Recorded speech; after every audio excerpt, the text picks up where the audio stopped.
إن الحمد لله نحمده ونستعينه ونستغفره ونعوذ بالله من شرور أنفسنا ومن سيئات أعمالنا من يهده الله فلا مضل له ومن يضلل فلا هادي له وأشهد أن لا إله إلا الله وحده وأشهد أن محمدا رسول الله صلى الله عليه وسلم. وقال الله سبحانه وتعالى: يا أيها الذين آمنوا كتب عليكم الصيام كما كتب على الذين من قبلكم لعلكم تتقون. وبعد، فيا إخوة الإيمان, my beloved brothers and sisters, we begin as we always like to do by expressing words of gratitude to Allah subhanahu wa ta'ala. My brothers and sisters, Ramadan is upon us. And we're in the first part of this very important and special month to us. One of the things that you must never lose sight of is the fact that Allah subhanahu wa ta'ala has allowed us to experience this Ramadan so far. For there are many who were here last year and are no longer with us. And so every time Ramadan rolls around, you should have this deep sense of gratitude. Thank you, O Allah, for allowing me to experience yet again another Ramadan. For Ramadan is truly a most auspicious and special time for the believer.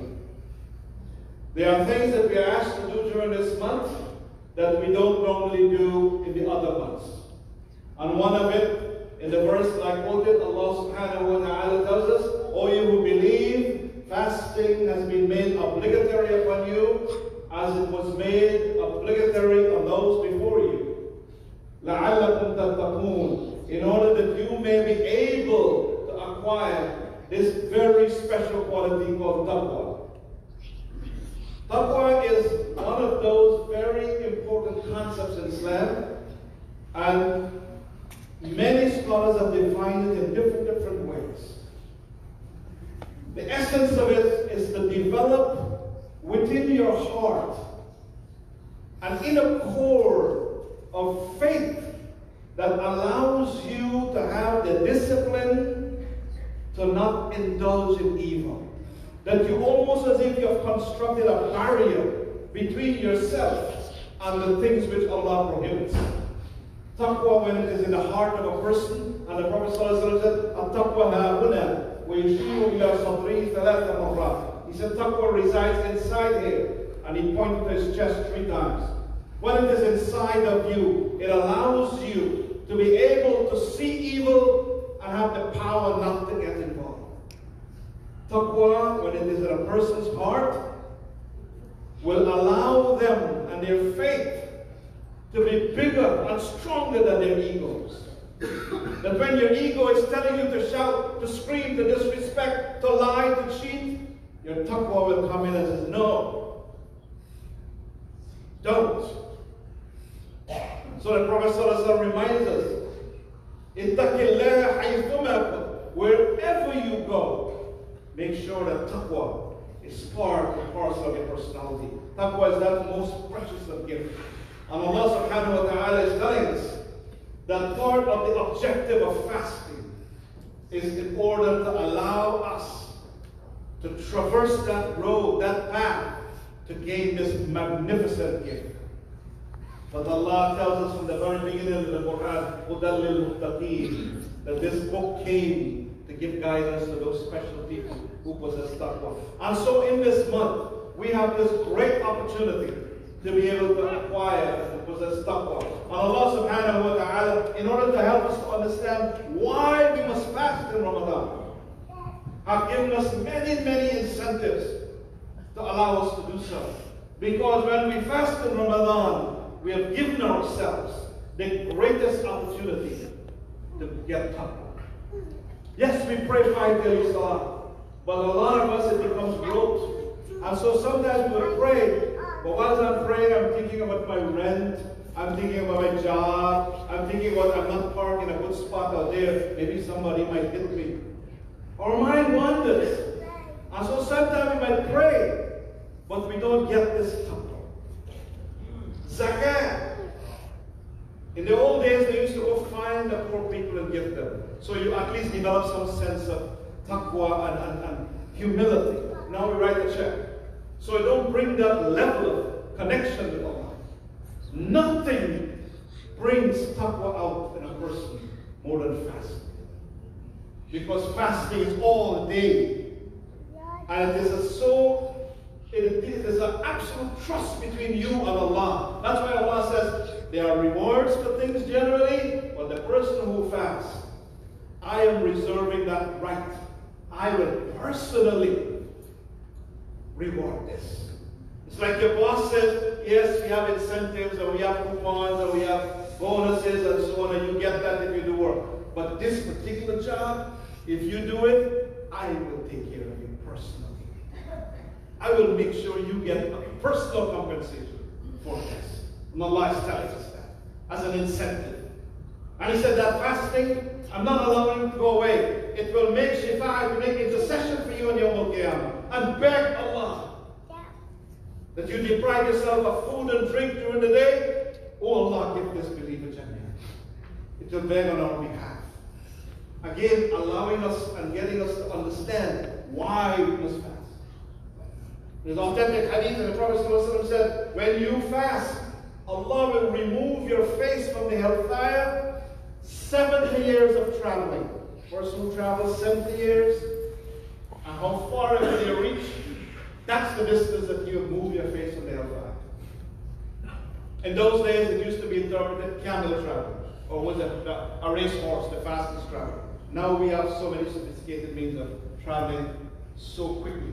Comes 70 years of travel. Again, incentivizing to us why He wants us to fast.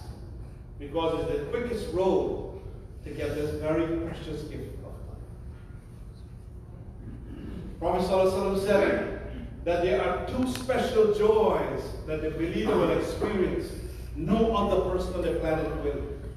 And one of those is when you break your fast at night. There's a kind of a high that you get when it's time to break fast and you take that date and you put it in your mouth. Throughout the year, when you eat the date, it don't bring that special. But every time you break your fast and you put that date, it's like something runs inside of you. Like an electricity. Wow, I've completed yet another fast. Special joy that goes to the believer. Allah subhanahu wa ta'ala wants us to fast. ومن صام رمضان إيمانا واحتسابا غفر له ما تقدم من ذنبه. Whoever fasts in the month of Ramadan with Iman, hoping for the mercy of Allah, Allah will forgive him his sins. Again, incentive for us. As-sawmu junnah, fasting is a shield that you have between you and the hellfire. And so we see throughout this month, Allah has asked us to fast all the days of Ramadan in order for the believers to be able to experience life on a higher plane, a plane of taqwa, a plane where you are in control of your life, where a difficult problem doesn't faze you, where when you see no solution before you, person of taqwa says, I will put my confidence and my tawakkul in Allah that He will open a makhraj, He will open a path for me. I am not worried. That's the believer who have taqwa in their heart. Nothing in the world that is thrown at them phases them, frustrates them, makes them impatient. Now, the believer sits firm in the confidence, Allahu waliyul ladhina amanu, that Allah will have your back if you believe and put your trust in Allah subhanahu wa ta'ala. And so each of us who call ourselves Muslims, and we don't have a valid reason not to fast, please understand that you are putting yourself in a very precarious situation with Allah subhanahu wa ta'ala. If you are sick, you have a valid reason not to fast or try. But you have to make it up once you are well. you have a terminal sickness, then you pay the fee. But Allah wants us to participate in this month. And so if you're one of those people sitting here today, and you have not yet fasted for the month, understand that you are putting yourself and your life and your future in a very difficult position with Allah. For Allah has gone out of His way to let us know that He wants us to fast. He even locked up the hellfire, chained the devils, opened the gates of Jannah in order to help us to facilitate this. He said, okay, the devil's going to hamper you from fasting. I'll lock them up for you. You're worried about going to hellfire? I'll close it. I'm going to open the gate. I'm even going to make a special gate for you in paradise. I'll write it. That only the people who fast will be allowed to go through this special gate. And we know in our life how special entrances are so important. Special entrances where you get a VIP treatment. And everybody comes through that gate, but you have this gate. You know, long time ago I used to do courier delivery. And when you go into a building in New York, you are a courier, you can't go in the front door. You have to go in what they call a service delivery entrance, another entrance. And they have a different elevator that you go on in the building. You are not allowed to go into the special entrance where the employees are going, visitors are going, you have to go to the back. Special entrances for special people. Allah says, I'm going to do that for you as an incentive. And so Allah has gone out of His way to convince us why we must fast. And so He says, فَمَنْ شَهِدَ مِنْكُمُ الشَّهْرَ فَلْيَصُمْ. If this month reaches you alive, fast. Whoever witnesses the month and the conditions of fasting are upon you, fast. And so I want to encourage all of us to try as Muslims to fast. Having a little big toe problem is not considered sickness not to fast. My toe is working, I can't fast. You know, you make the best effort you can. And you know what it's hardest for? Is the older folks who all their life they fast. And then they reach an age where they have become weak. And you will see them struggling. I want to fast. My whole life I fasted. The doctor says no. And they grapple with that. How can I be in Ramadan and not fast? All my life I've had. Yes, because now you've reached an age where you are too weak to fast. And they have to make that psychological transition and says, okay, I can't fast. It is tough. But it's not acceptable for young people to make a decision. And when you don't fast, it is an indication of the level of your faith and your connection with Allah subhanahu wa ta'ala. It is not so much the difficulty of the fasting. Because when you decide that you want to do something for a strong enough reason, you will do it. I always tell the people who don't fast, if I come to you and I say, fast a day for me, and we will try to arrange $10,000 for you at the end of the day. You will find the motivation to want to fast that day. You give me $10,000, I fast for one day, deal. But we'll not do it otherwise. Because the Imam is not here. So, all of us should do that. This is one of the things here. Look, the CEO of Hyundai in Turkey, when he saw his workers fasting, he's a Chinese atheist, basically. And he said, I saw them fasting, working like nothing. He said, you know what? I gotta fast. He fasted the whole month with the workers. And he has no reason. He just wanted to be in sync with what they're doing. And so he fasted the whole month. And he's not even Muslim. So may Allah subhanahu wa ta'ala strengthen the hearts of those who sit here today and have not fasted for the month. Please do so. Stop making excuses. You belong to the most amazing faith, the deen of Allah subhanahu wa ta'ala. You owe it to yourself and your family to fast.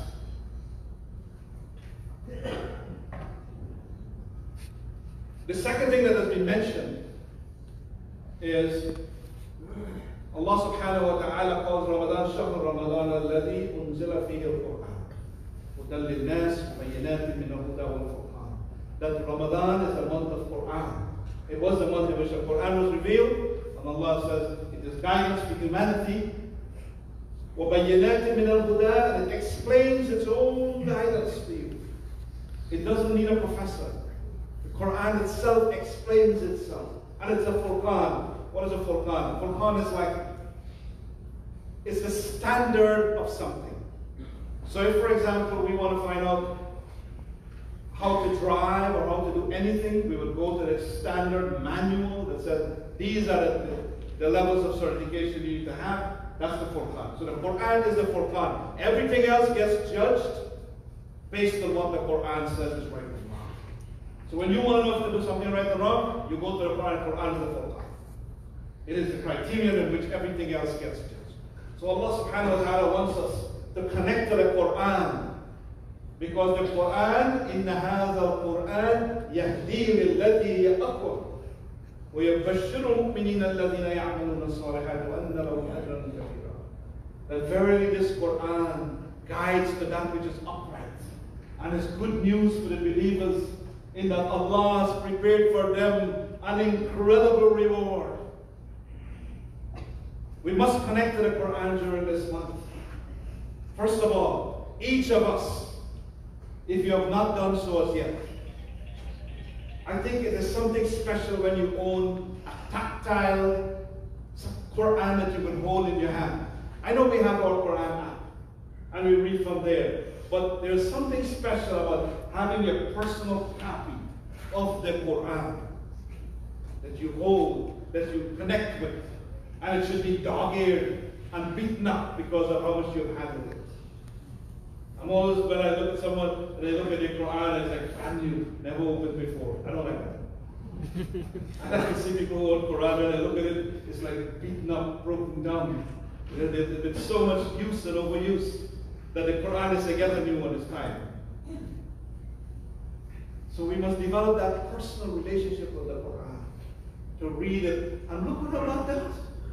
Every letter that you call in the Quran, you get 10 blessings. Not every word. Every single letter. How much more incentive do you need? That you call Alif Lam Mim 30. That Allah wants to. He said the best among you. It's not the doctors, the engineers, it's those who learn the Quran and teach it. Great deal of incentive. Quran is a healing. It is a healing. It heals. It makes you something different. Wholesome. And so during this month, pick up your Quran and recite it. It will change you. The Quran has this incredible power to produce in a human being. Look, non-Muslims come into Islam not because of what we tell them is about Islam. Many of them come into Islam just by picking up the Quran and just reading the English. Not even able to appreciate the beauty of the Arabic, the English of the Quran. And when they finish reading it, they say, that is from God. I want to be Muslim. And we Muslims, some of us never read the Quran out. That is not acceptable. And so during this month, make it a goal to read out the whole Quran. Not if you can't read it in Arabic, read it in English at least. That at the end of Ramadan, I will have read this book from cover to cover. Those of you who are familiar with Arabic should make a goal to read it during this month. Because this month is what. And then Allah subhanahu wa ta'ala talks about another very important thing which was doing in the month of Ramadan. وَإِذَا سَأَلَكَ عِبَادِي عَنِّي فَإِنِّي قَرِيبٌ أُجِيبُ دَعْوَةَ الدَّاعِ إِذَا دَعَانِ فَلْيَسْتَجِيبُوا لِي وَيُؤْمِنُوا بِي لَعَلَّهُمْ يَرْشُدُونَ. That when my servants ask you about me, tell them I am there, and that I answer the call of everyone who makes dua to me. So call on me and believe in me. himself the privilege of directing your steps to that which is right. So Allah expects us to call on Him, dua. It is the highest form of worship. Dua mukhul ibadah, says the Prophet. It is the highest level of worship. Dua huwal ibadah. It is ibadah. So when we engage in asking from Allah, Allah will not turn us down. And so during this month, some of the old scholars, what they used to do, they used to make dua lists. They would actually write down who they're going to make dua for. They had a long list. They would sit and they would try to remember all the people in their lives that they want to make dua for. And they would write it down, a long list, so they wouldn't forget anyone. And then they would sit before Allah and they would make dua for all these people who had meaning in their lives, who they want to compensate, who they want Allah subhanahu wa ta'ala to bless. And so during this month, we are asked to make a lot of dua for Allah subhanahu wa ta'ala and ask from Allah. It is such an amazing feeling that when you understand, when I make dua to Allah subhanahu wa ta'ala, I am now able to say, I have engaged a specialist to help me solve my problem. Allah is now working on my problem with me. You know what a comforting feeling is that? It's like you have a problem in the world and you just said, I'm sick, but I've just hired the best doctor in the world to work with me, to help me with this. What a comforting feeling. And so when you make dua, it is not with doubt. I don't know, these are words I'm just saying and they're running up in the air and I don't know whether it's reaching anywhere or it's just a mojo kind of thing. We just call in and we asking, we don't see anything happening and so on. Believe it or not, because Allah sometimes blesses the believer to see in their lifetime how these du'as get answered. And the confidence that when I ask Allah, I now have Allah working on my life. So during this month, make dua and ask Allah. There are some of us who feel shy to ask much from Allah. Or sometimes we think this is too insignificant.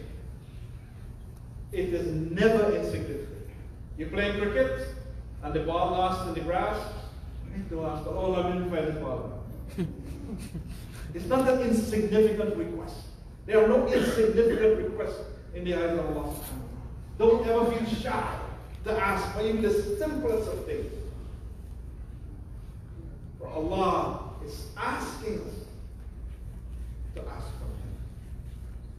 And He said if all of jinn and all of humanity was to come before Allah and ask everything they would desire in the world, the whole of jinn and the whole of man can come and ask and ask and ask everything we want. And Allah were to grant you everything that you ask for. It would not diminish His kingdom from like if you take a needle and you dip it in the ocean, the water that remains, and salt water don't stick. The water that remains in that needle is what you would have diminished Allah's kingdom. That's how much. So never feel shy to ask from Allah subhanahu wa ta'ala. During this month, we must develop these things. And don't allow the month to just pass by. We already finished almost 4 days already. And so, as we continue our journey during this month, understand that I know we are very tired because we lack sleep, low energy, we didn't get food. All of this comes in our mind. But we must push on. For I want to say to you that there are many other dimensions of Ramadan. Ramadan is a month of brotherhood, so make some friends. Ramadan is a month of da'wah, share some Islam. Ramadan is a month of worship, come and do extra worship. Ramadan is a month of sadaqah, give for the sake of Allah. Ramadan has many things that we are able to do during this month. Not just one thing or two things. You will sleep after Ramadan. Don't worry. Push ourselves as hard as we can during this month to acquire as much of goodness. Allah says, I reward you more this month than any other. Those are the hard way. So we want to be able to do that and to be able to benefit fully from this month, inshallah. You know, there are places where people have a hard time even trying to fast. Like the Uyghur Muslims in China, they are banned from fasting. They have instituted a ban again this year, China, that they ban the Muslims from fasting. If you're caught fasting, you go in a concentration camp. And they look out especially for the college students and make sure they're not fasting. They deliver pork and alcohol to your home and force you to eat it so that they can confirm that you are not fasting. And yet those brothers and sisters persevere at great risk to their lives. In Norway, it's 20 hours to fast. 20 hours. By the time you fast and eat suhoor, it's like time to fast again. And they find a way to do it. In Syria, in Yemen, where people have nothing to eat, they find a way to fast. For a lot of us in North America, Ramadan is not a month of fasting, it's a month of feasting. And unfortunately, we cook more food this month, we waste more food this month than any other month.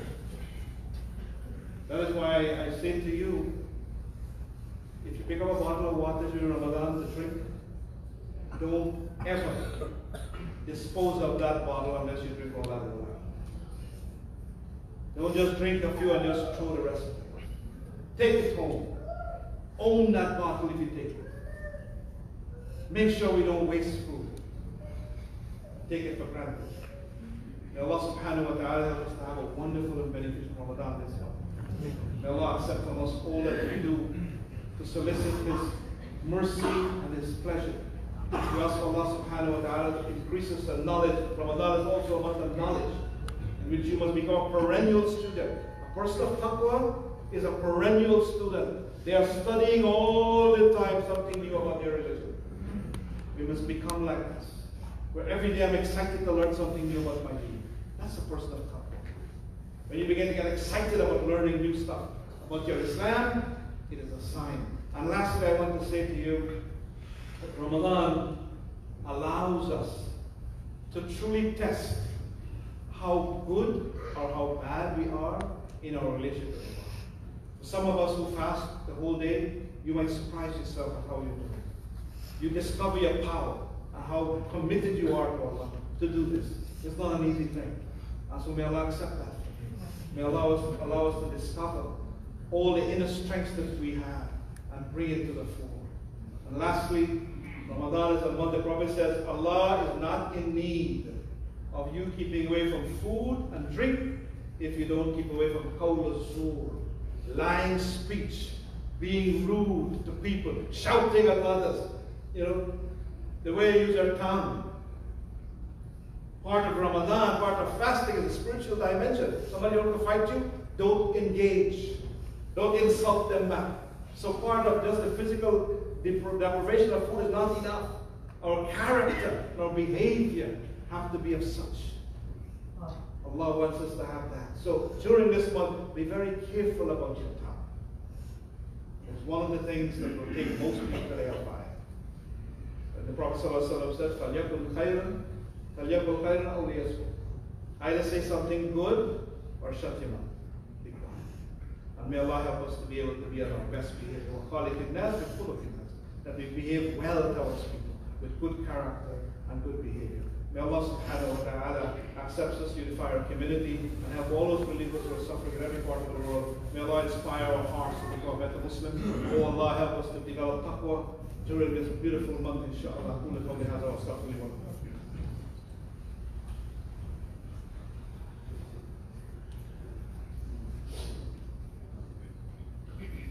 الحمد لله رب العالمين حمدا كثيرا طيبا مباركا فيه ونشهد ان لا اله الا الله وحده ونشهد ان محمدا رسول الله صلى الله عليه وسلم ربنا اتنا في الدنيا حسنه وفي الاخره حسنه وقنا عذاب النار ان الله يامر بالعدل والاحسان وايتاء ذي القربى وينهى عن الفحشاء والمنكر والبغي يعظكم لعلكم تذكرون اذكروا الله يذكركم واقيموا